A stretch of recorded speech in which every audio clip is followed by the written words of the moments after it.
Brake pad identification is essential before any brake job, especially nowadays where cars are fitted with different brake options. And just to complicate things even further, car owners now have a greater choice in aftermarket brake upgrade kits. Properly done, brake pad identification prevents headaches and saves time. Always have a quick check to ensure you have the right brake pads for the job. Sometimes a visual inspection or a back-to-back comparison is enough to see the difference. Other times, when the pad shape is the same, a couple of simple measurements will verify the correct part. The key dimensions to identify brake pads are shape, length, width and thickness.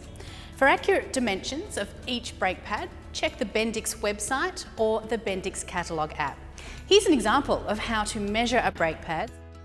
The pad length is the total length of the backing plate and friction material, not including any overhanging clips. Measure from the left edge to the backing plate to the right edge, excluding the wear sensor. The pad width consists of the backing plate and friction material, excluding any overhanging clips. The pad is measured from the bottom edge of the back plate to the top edge. If there's any anti-rattle clips, just exclude those. Some pads have shims on the backing plate that wraps around the ends of the pad. In these cases, the pad length measurement includes the shims if they increase the overall length noticeably. The pad thickness is the total thickness from the flat surface of the backing plate to the flat surface of the friction material. Remove any clip-on shims before measuring and include any shims or gaskets that are attached to the back of the backing plate as part of the measurement.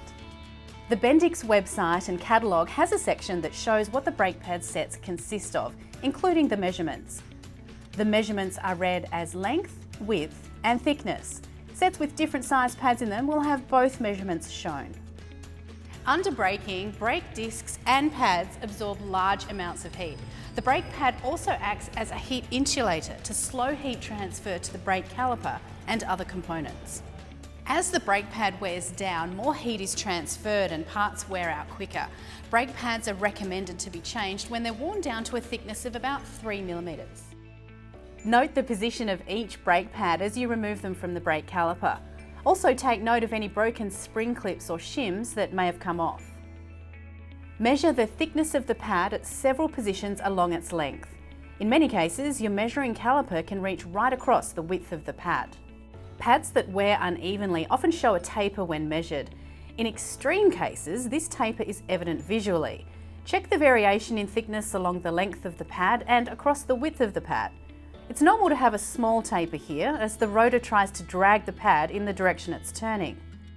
If there's a difference in thickness of more than 0.5 of a millimetre in a single pad, this usually indicates a problem with the caliper. It could need a service, a recondition or even a replacement. Brake pads that wear evenly though with no taper can still tell a story. Differences in thickness between inner and outer pads can also indicate caliper problems. For example, outer pads worn more on the inside can indicate the caliper is binding on its slides, either through excessive wear or lack of lubrication. That means that after applying the brakes, the piston retracts but the outer pad is still contacting the rotor. To prevent binding, clean the caliper slides with the Bendix brake cleaner and lubricate with Bendix Ceramisil brake lubricant.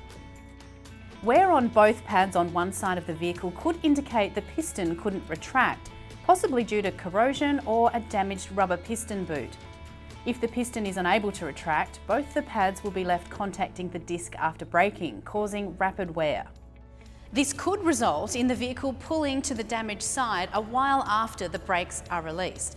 In extreme cases of piston binding, the piston may not move at all, causing the opposite wheel to do much more of the braking.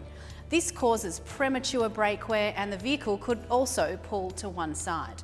To prevent corrosion that causes piston binding, regularly bleed out old heat-affected brake fluid and top up with quality Bendix brake fluid. Brake pad identification and checking for symptoms of abnormal pad wear is essential for any brake job. Now that you know, find your nearest Bendix stockist at bendix.com.au.